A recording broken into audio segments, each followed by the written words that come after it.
Hello and welcome to the Google Workspace support tutorials. Today we are going to learn how to create a public group in the Google Admin Console. So let's jump into the screen and let's see how to create a public group in the Google Admin Console.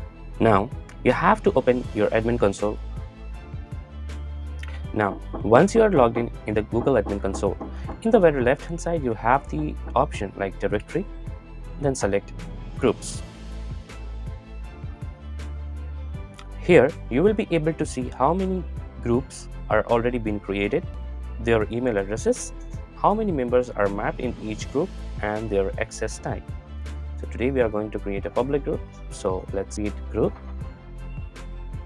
Here, you need to specify the group name, group email, the description if required, and you can directly map the group owners from this particular page.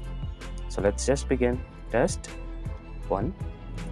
I'm putting the group email address as test. From the right hand side, you will be able to see the drop down option, how many domains you have added in the Google Workspace. You will be able to choose between them. From this particular section, you can easily map any group members directly to the particular group which you are creating by typing their name or their email addresses. As of now, we are creating a public group, so I'm leaving the security option unchecked. Hit next. So as we are creating a public group, we are not supposed to change any settings in the access setting. Here, anyone in the organization can join, who can contact the group owners, external, entire organization, group members, group managers, and group owners. Everyone able to contact the owners. Only the entire organization can view the conversation, post any emails in the group, and view the member in the particular group.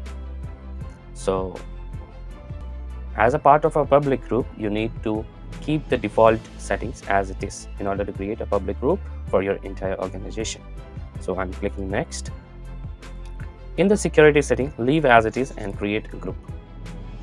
So right now we have successfully created a test1 group, and now we can simply add members to the test1, or we can see the details of test1, or we can create another group from here.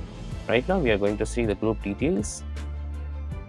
In this particular page, you have few more options, like you can rename the group, you can add more members, you can bulk upload the members, you can change the access settings, you can change the security settings, you can inspect the group, you can delete the group, and here can you see the access type is public and the label are called mailing label.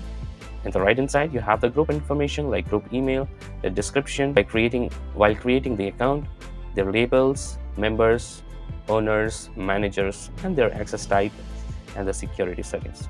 So that's all about a public group. So if you found this video helpful, don't forget to give it a thumbs up, subscribe to our channel, and for any cloud support assistance, visit goodlattice.com. Until next time, happy collaborating with Google Workspace. If you found this video helpful, don't forget to give it a thumbs up, subscribe to our channel, and for any cloud support and assistance, visit goodlattice.com. Until next time, happy collaborating with Google Workspace. Signing off from the Google support tutorials. See you in the next video.